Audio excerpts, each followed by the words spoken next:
जय हिंद फ्रेंड्स, मैं बलराम सिंह आप सभी दोस्तों का अपने इस YouTube channel ignite peak academy में हार्दिक स्वागत एवं अभिनंदन करता हूं। आशा करता हूं कि आप सभी स्वस्थ व आनंद होंगे। कल हम लोगों ने इस चैनल के इंट्रोडक्शन के बारे में जानकारी प्राप्त की और साथ ही में जाना कि इस चैनल का लक्ष्य क्या है। आज हम लोग कक्षा 10वीं की गणित का जो पहला चैप्टर है वास्तविक संख्याएँ, इसका अध्ययन करेंगे। वास्तविक संख्याओं को इंग्लिश में बोलते हैं रियल नंबर। वास्तविक संख्याओं को जानने से पहले हम लोग इसके बेसिक कॉन्सेप्ट पे आते हैं। अब बेसिक कॉन्सेप्ट इसका क्या है? प्राकृतिक संख्याएं। प्राकृतिक संख्याएं जिसको हम इंग्लिश में बोलते हैं नेचुरल नंबर। प्राकृतिक संख्याएं वे संख्याएं हैं जो 1 से शुरू होती हैं और अनंत तक जाती हैं। प्राकृतिक संख्याएं वो संख्याएं हैं जो 1 से शुरू होकर के अनंत तक जाती हैं। इसको n से प्रदर्शित करते हैं, इसे n से प्रदर्शित करते हैं। प्राकृतिक संख्याओं के बाद में हम लोग आते हैं पूर्ण संख्या। पूर्ण संख्याओं को इंग्लिश में बोलते हैं होल नंबर। अब होल नंबर्स क्या है? अगर प्राकृतिक संख्याओं में जीरो को भी इंक्लूड कर दिया जाए तो जो संख्याएं हमको प्राप्त होती हैं उन्हें कहते हैं पूर्ण संख्याएं। पूर्ण संख्याओं को W से प्रदर्शित करते हैं। प्राकृतिक संख्याओं में और पूर्ण संख्याओं में एक छोटा सा अंतर होता है कि प्राकृतिक संख्याएं पूर्ण संख्याएं होती हैं। सभी प्राकृतिक संख्याएं पूर्ण संख्याएं होती हैं, परंतु सभी पूर्ण संख्याएं प्राकृतिक संख्याएं नहीं होती।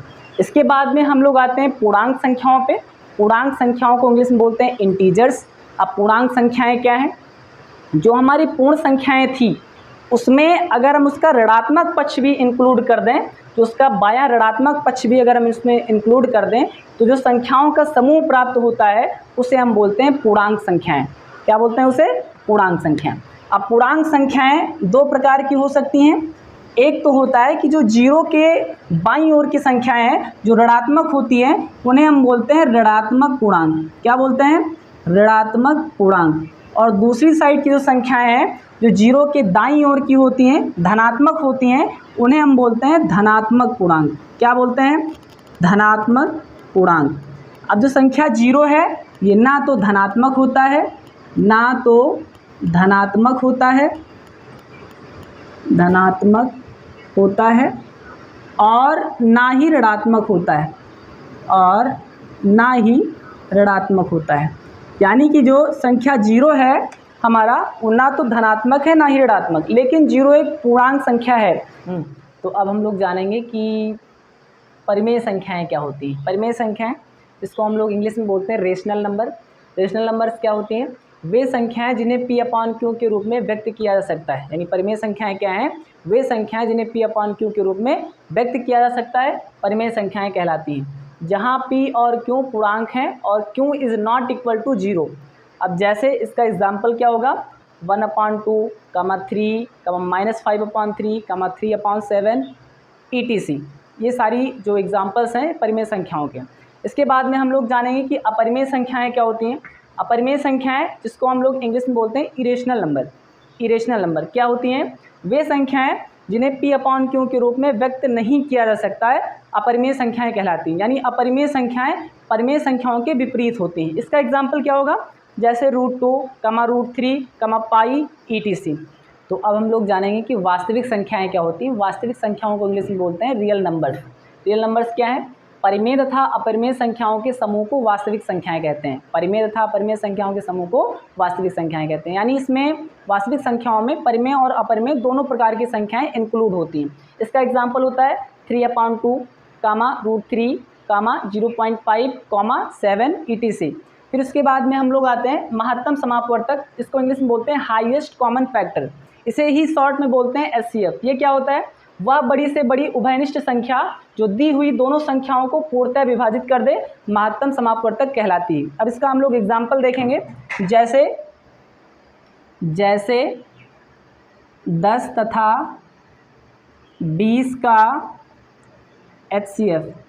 इसका HCF निकालने के लिए हम पहले दोनों का अभाज्य गुणनखंड करेंगे। पहले हम 10 का अभाज्य गुणनखंड करेंगे। 2 पंची 10, 5 एकम 5। फिर उसके बाद में हम लोग 20 का करेंगे तो 2 दहम 20, 2 पंची 10, 5 एकम 5। इसके बाद में अब हम लोग अलग अलग इन दोनों का अभाज्य गुणनखंड लिखेंगे। 10 का अभाज्य गुणनखंड, अभाज्य गुणनखंड ये क्या हो जाएगा? ये हो जाएगा 2 × 5। फिर इसके बाद में 20 का अभाज्य गुणनखंड, 20 का अभाज्य गुणनखंड ये हो जाएगा 2 इंटू 5। एचसीएफ निकालने के लिए क्या करते हैं कि दोनों के उभयनिष्ठ का मल्टीप्लाई कर देते हैं, यानी संख्या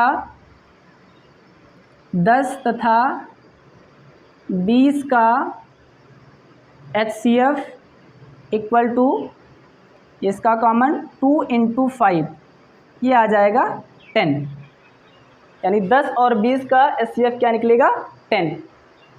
तो अब हम लोग बात करेंगे लघुत्तम समापवर्तक की। लघुत्तम समापवर्तक को इंग्लिश में बोलते हैं लीस्ट कॉमन मल्टीपल, इसे ही शॉर्ट में एलसीएम कहा जाता है। ये क्या होता है, वह छोटी से छोटी संख्या जो दी हुई दोनों संख्याओं से विभाजित हो जाए लघुत्तम समापवर्तक कहलाती है।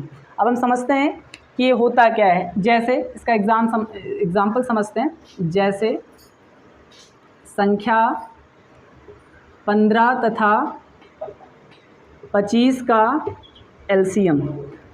अब इन दोनों संख्याओं का एलसीएम निकालने के लिए सबसे पहले इन दोनों का अलग अलग अभाज्य गुणनखंड निकालते हैं। तो 15 का 3 5 जा 15, 5 1 जा 5। उसके बाद में 25 का 5 5 जा 25, 5 1 जा 5। अब हम लिखेंगे कि 15 का अभाज्य गुणनखंड, 15 का अभाज्य गुणनखंड ये कितना है, यह है 3 इंटू 5। फिर इसके बाद में 25 का अभाज्य गुणनखंड, 25 का अभाज्य गुणनखंड ये हो जाएगा 5 की पावर 2, ये 5 की पावर 1। अब एलसीएम निकालने के लिए क्या करते हैं कि जो सबसे बड़ी पावर होती है उसको नोट करते हैं और जो कॉमन नहीं होता है उसको भी नोट करते हैं। तो ये हो जाएगा 5 5 जा 25 इंटू 3 यानी 75, यानी एलसीएम क्या आ जाएगा, इन दोनों संख्याओं का एलसीएम आ जाएगा 75। तो अब हम लोग ये जानेंगे कि जो दो संख्याएं जिनका हम लोग एलसीएम और एचसीएफ निकालते हैं उनका आपस में क्या संबंध होता है, उनका आपस में क्या संबंध होता है। तो ये होता है कि एलसीएम गुणे एचसीएफ ये बराबर होता है उन दोनों संख्याओं का गुणनफल, दोनों संख्याओं का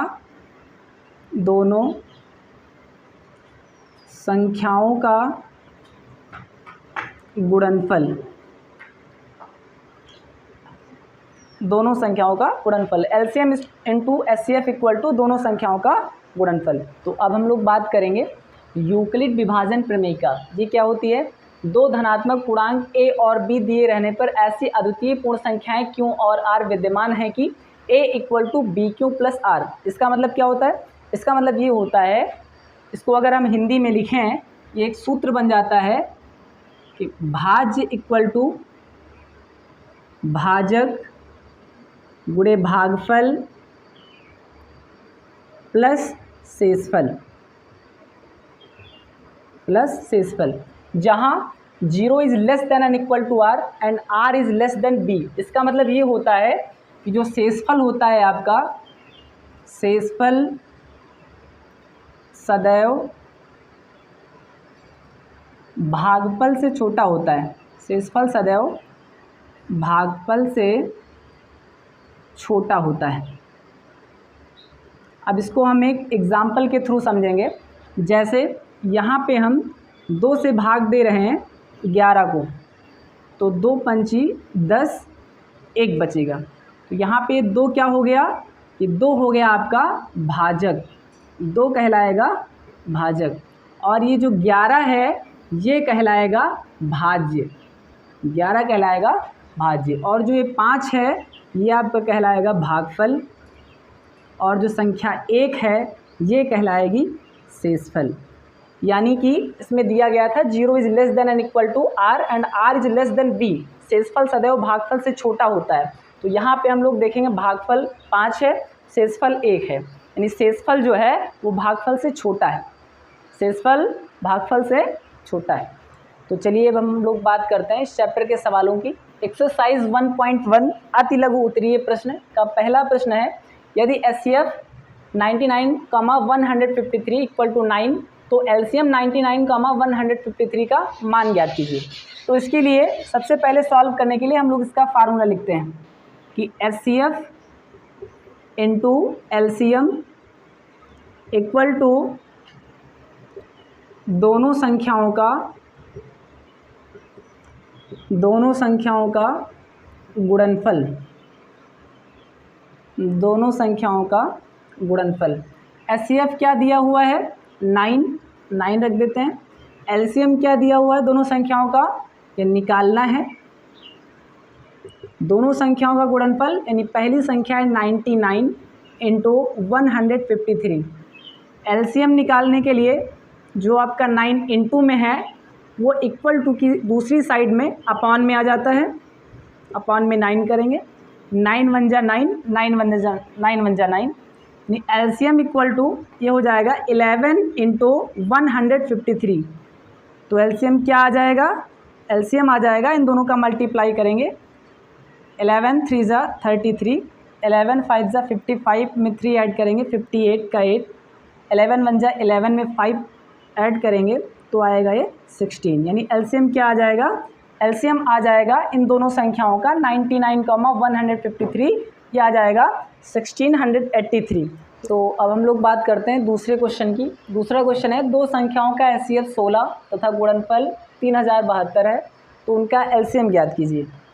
अब इसके लिए सबसे पहले हम लोग इसका फार्मूला नोट करेंगे। HCF into LCM equal to दोनों संख्याओं का गुणनफल, दोनों संख्याओं का गुणनफल। HCF कितना है 16 है, LCM निकालना है। दोनों संख्याओं का गुणनफल ये दिया हुआ है 3072। LCM निकालने के लिए 16 अपॉन में आ जाएगा और 16 से इसको हम लोग इधर साइड में भाग दे देंगे। 3072, 16 एक कम 16, 14 बचेगा, 16 नवा 144, 3 बचेगा, 2 उतारेंगे, 16 दूना 32। यानी इसका एलसीएम कितना आ जाएगा, इसका एलसीएम आ जाएगा 192।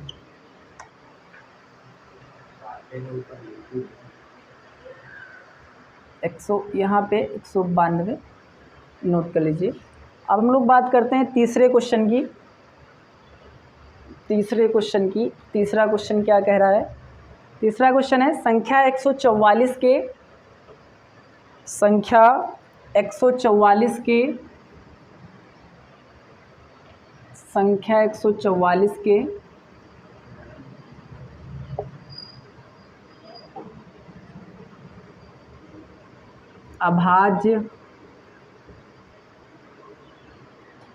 अभाज्य गुणनखंड में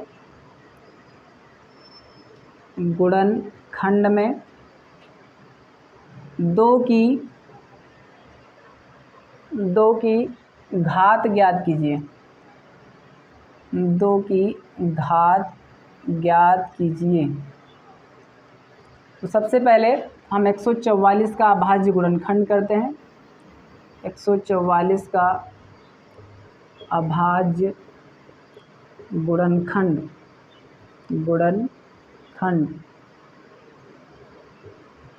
2 से काटेंगे, 2 सत्ते 14, 2 दूना 4, 2 तियाँ 6, 2 छंग 12, 2 एक कम 2, 2 अठी 16, 2 नौ 18, 3 त्रिक्का 9 और 3 एकम 3। यानी इसका जो अभाज्य गुणनखंड आया है वह है 2 गुणे 2 की पावर, इसको हम लिख सकते हैं 1 2 3 4, 2 की पावर 4 गुणे 3 की पावर 2। इसमें हमको 2 की घात बताना है, तो 2 की घात ये आ जाएगी 4, 2 की घात 4 आ जाएगी। अब हम लोग आते हैं क्वेश्चन नंबर 4 पे। क्वेश्चन नंबर 4 क्या है आपका, क्वेश्चन नंबर 4 कह रहा है संख्या 196 संख्या 196 के अभाज्य गुणनखंड में, अभाज्य गुणनखंड में घातों का योग ज्ञात कीजिए। घातों का योग ज्ञात कीजिए। यानी अब हम लोगों को सबसे पहले क्या करेंगे, 196 का अभाज्य गुणनखंड निकालेंगे। 2 से इसको काटेंगे, 2 9 18, 2 8 16, फिर 2 से काटेंगे, 2 चौको 8, 2 9 18, 7 से काटेंगे, 7 7 49, 7 एकम 7। इसमें लिखेंगे हम 196 के अभाज्य गुणनखंड। तो ये हो जाएगा 2 की पावर 2 गुणे 7 की पावर 2। इसमें हमको निकालना है घातों का योग, घातों का योग।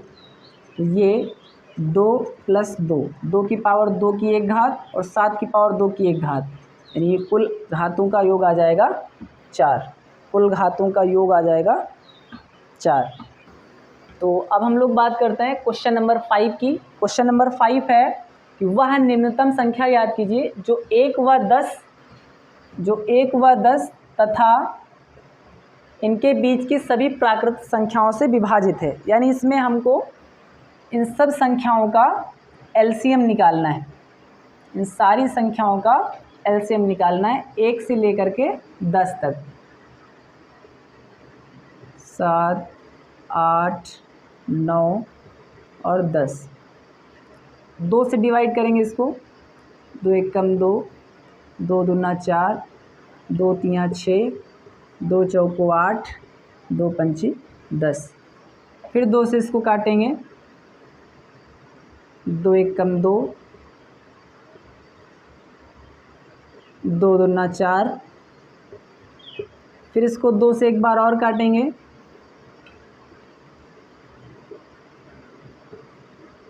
2 एकम 2। अब इसको 3 से काटेंगे, 3 एकम 3, 3 एकम 3, 3 त्रिक्का 9 और 5। फिर से इसको एक बार 3 से काटेंगे, 1 1 1 7 1, 3 एकम 3 और 5। अब इसको 5 से काटेंगे, 1 1 5 एकम 5, 5 एकम 5। अब इसको 7 से काट देंगे और 7 एकम 7। अब इन सब का अभाज्य गुणनखंड लिखेंगे। इन सभी संख्याओं का अभाज्य गुणनखंड यानी 1 से 10 तक की संख्याओं का, 1 से 10 तक की संख्याओं का अभाज्य गुणनखंड ये हो जाएगा 2, 2 की पावर हो जाएगी 3 और 3 की पावर हो जाएगी 2 गुणे 5 गुणे 7 और इनका मल्टीप्लाई करेंगे तो ये आ जाएगा 2520। इसका एलसीएम क्या आ जाएगा 2520। अब हम लोग बात करते हैं क्वेश्चन नंबर 6 की। क्वेश्चन नंबर 6 क्या है? क्वेश्चन नंबर 6 की बात करते हैं।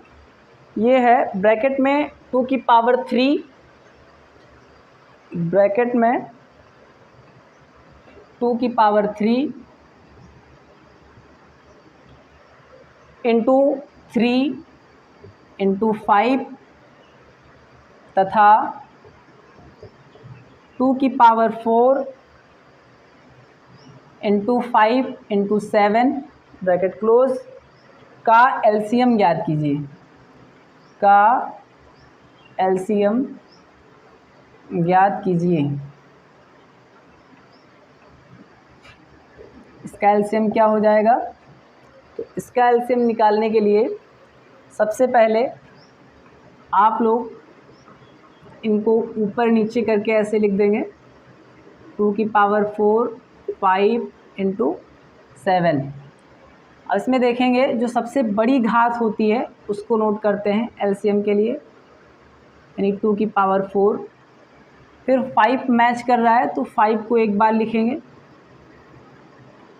फिर उसके बाद में 3 जो उभयनिष्ठ नहीं भी होता है उसको भी एलसीएम में लिखते हैं, और 7 इसका मल्टीप्लाई करेंगे तो ये हो जाएगा 2 की पावर 4, ये 16 हो जाएगा, ये 5 3 जा 15 हो जाएगा, और ये 7 हो जाएगा।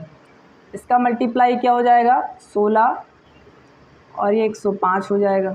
इसका गुणा कर देंगे, 16 पंचे 80, 8 हो जाएगा, 16 एकम 16, यानी इसका एलसीएम क्या हो जाएगा? 1680। इसका एलसीएम आ जाएगा 1680। अब हम लोग बात करते हैं लघु उत्तरीय प्रश्न की, जो क्वेश्चन नंबर 7 से स्टार्ट है। लघु उत्तरीय प्रश्न,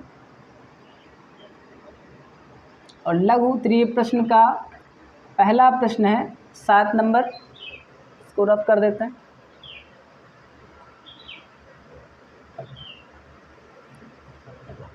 सात नंबर क्या है? यदि 257 तथा 963 के, यदि 657 तथा 963 के एचसीएफ को 657x प्लस 963 गुणे माइनस में 15 के रूप में प्रकट किया जाता है, के रूप में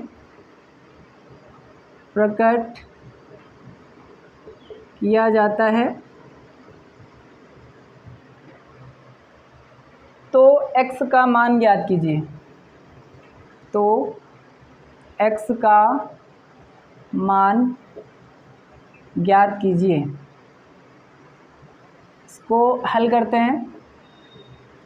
सबसे पहले जो दो संख्याएं दी हुई हैं 657 और 963, इनका हम एचसीएफ निकालते हैं। 657 तथा 963 का एचसीएफ, दोनों का अभाज्य गुणनखंड करते हैं। 963 3 से इसको डिवाइड करते हैं। 3 दूना 6, 3 एकम 3, 3 नवा 27, 3 सत्ते 21, 3 त्रिका 9, फिर ये 73, ये कटेगा नहीं, एक बार चला जाएगा। इसको भी 3 से काटते हैं। 3 त्रिका 9, 3 दूना 6, 3 एकम 3, 3 एकम 3 और 3 सत्ते 21, 3 से फिर इसको काटते हैं। 3 त्रिका 9, ये नहीं कटेगा 3 से, ये 107 से ही कटेगा। 107 एकम 107। अब इन दोनों का एचसीएफ निकालते हैं, यानी इनका पहले अभाज्य गुणनखंड लिखना पड़ेगा। 657 का अभाज्य गुणनखंड ये हो जाएगा 3 की पावर 2 गुणे 73। 107 का अभाज्य गुणनखंड, 107 का अभाज्य गुणनखंड ये हो जाएगा 3 की पावर 2 गुणे 107। एचसीएफ में जो मैच करती है संख्या उसी को नोट करते हैं, यानी इन दोनों का एचसीएफ क्या हो जाएगा? ये हो जाएगा 3 की पावर 2 यानी कि 9, यानी इसका एचसीएफ क्या आ जाएगा? 9। अब इसके एचसीएफ को इस फॉर्म में लिखना है, यानी कि 657x प्लस 963 माइनस का 15 बराबर 9 लिख देंगे। तो ये हो जाएगा 657x और 15 का 963 से गुणा करेंगे तो प्लस माइनस माइनस आ जाएगा। 15 तियाँ 45 और 15 छक्का 90, 90 चार 94 और 15 नवा 135। 135 में 9 जोड़ेंगे तो ये आ जाएगा 144। 35 में 9 जोड़ेंगे तो ये आ जाएगा 144। अच्छे से लिख देते हैं, बराबर 9। 657x बराबर 9। ये संख्या माइनस की बराबर के दाहिनी ओर आएगी तो ये प्लस की हो जाएगी। 14,445 ये प्लस का हो जाएगा। इसको ऐड करेंगे तो ये आ जाएगा 9 5 14, 4 1 5, 4 4 1 यानी 14,454। x निकालने के लिए 14,454 के बटे में आ जाएगा 657।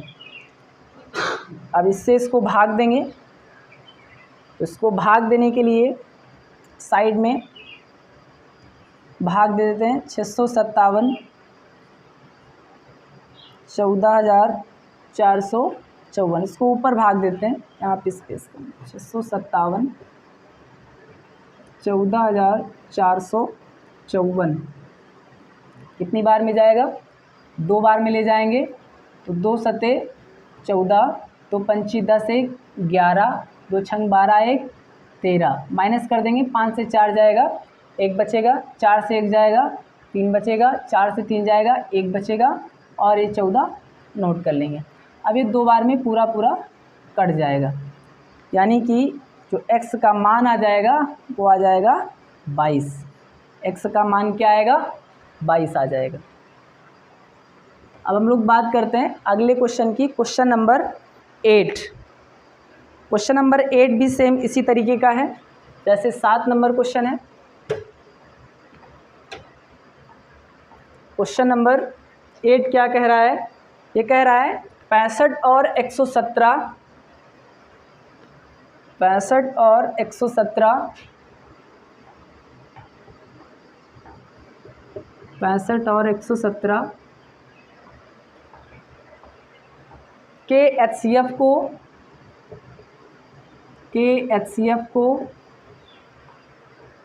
65 और 117 के HCF को 65m - 117 के रूप में दर्शाया गया है, के रूप में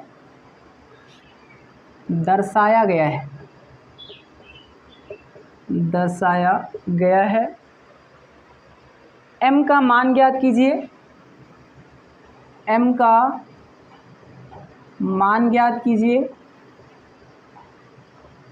m का मान ज्ञात कीजिए। साथ ही अभाज्य गुणनखंड विधि के प्रयोग से, साथ ही अभाज्य गुणनखंड के प्रयोग से, अभाज्य गुणनखंड के प्रयोग से 65 और 117 का, 65 और 117 का एलसीएम ज्ञात कीजिए, एलसीएम ज्ञात कीजिए। तो सबसे पहले इसमें आपको 65 और 117 का एचसीएफ निकालना है, 65 और 117 का एचसीएफ निकालना है। 65 और 117 का एचसीएफ दोनों का अभाज्य गुणनखंड करेंगे तो ये आएगा 65 और ये 117। इसको काटेंगे, 5 से इसको काटेंगे तो 5 एकम 5, 5 तियाँ 15 और 13 एकम 13। इसको काटेंगे, 3 से काटेंगे, 3 त्रिका 9 और 3 नवा 27। फिर 3 से काट देंगे, 3 एकम 3, 3 त्रिका 9 और फिर 13 एकम 13। अब 65 का अभाज्य गुणनखंड क्या है? 65 का अभाज्य गुणनखंड ये है 5 गुणे 13। 117 का अभाज्य गुणनखंड क्या है? 117 का अभाज्य गुणनखंड ये है 3 गुणे 3 गुणे 13। एचसीएफ निकालना है तो जो उभयनिष्ठ होता है वही एचसीएफ हो जाता है, तो इसका एचसीएफ हो जाएगा 13। अब इसके एचसीएफ को इस फॉर्म में लिखना है, यानी कि 65m माइनस 117 बराबर 13। तो हो जाएगा 65m बराबर 13 और ये माइनस का 117 दाहिनी ओर आएगा तो प्लस का हो जाएगा 65m, इसको ऐड करेंगे तो आएगा 130। फिर m का मान निकालना है तो m बराबर 130/65। इसको काटेंगे तो m का मान आ जाएगा 2। m का मान आ जाएगा 2। अब इसमें बताया गया साथ ही अभाज्य गुणनखंड के प्रयोग से 65 और 117 का एलसीएम ज्ञात कीजिए। तो अभाज्य गुणनखंड हम लोगों ने यहाँ पे निकाल ही दिया है, हमको निकालना है इसका एलसीएम।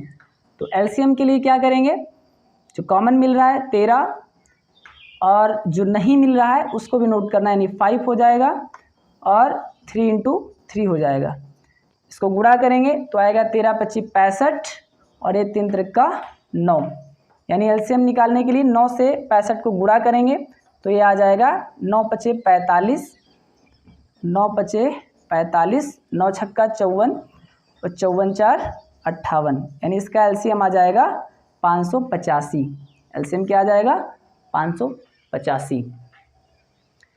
इसके बाद अब हम लोग आते हैं क्वेश्चन नंबर 9 पे। क्वेश्चन नंबर 9 क्या है देखते हैं उसको भी। क्वेश्चन नंबर 9,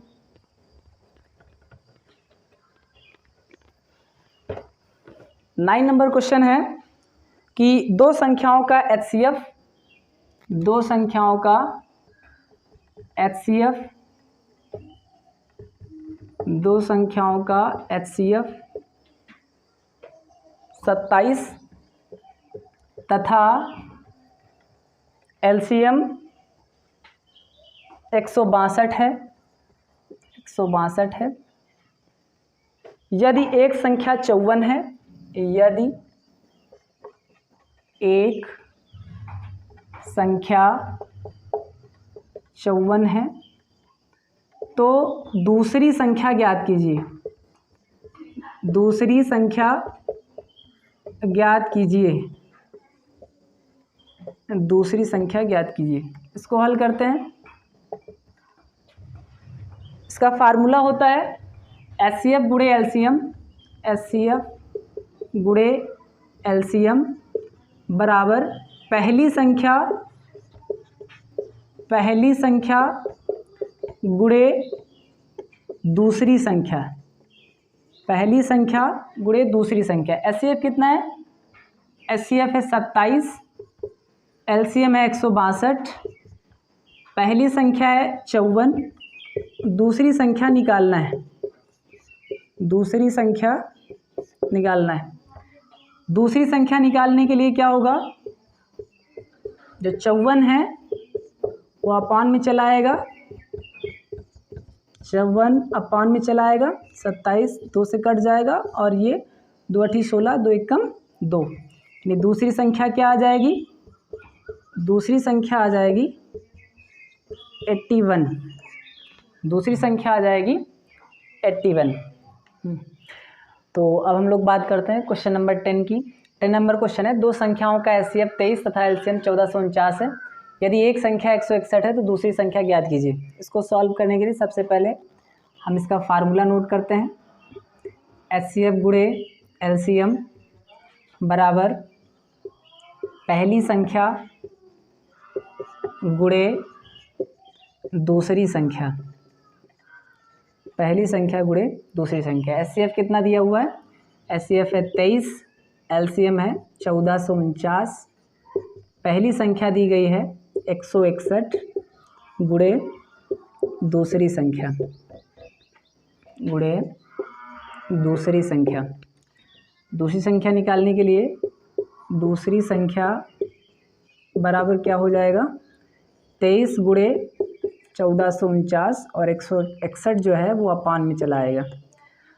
इसको 7 से डिवाइड कर देंगे, 7 दूना 14 0, 7 7 49, 7 दूना 14, 2 बचेगा, 7 3 21 और 23 से 23 कट जाएगा, यानी दूसरी संख्या क्या आ जाएगी, दूसरी संख्या ये आ जाएगी 207।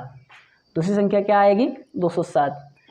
तो कैसा लगा आज का वीडियो, आपको जो भी डाउट होंगे वो आप लोग कमेंट सेक्शन में कमेंट करिएगा और इसके आगे क्लासेस अगले लेक्चर में होंगी।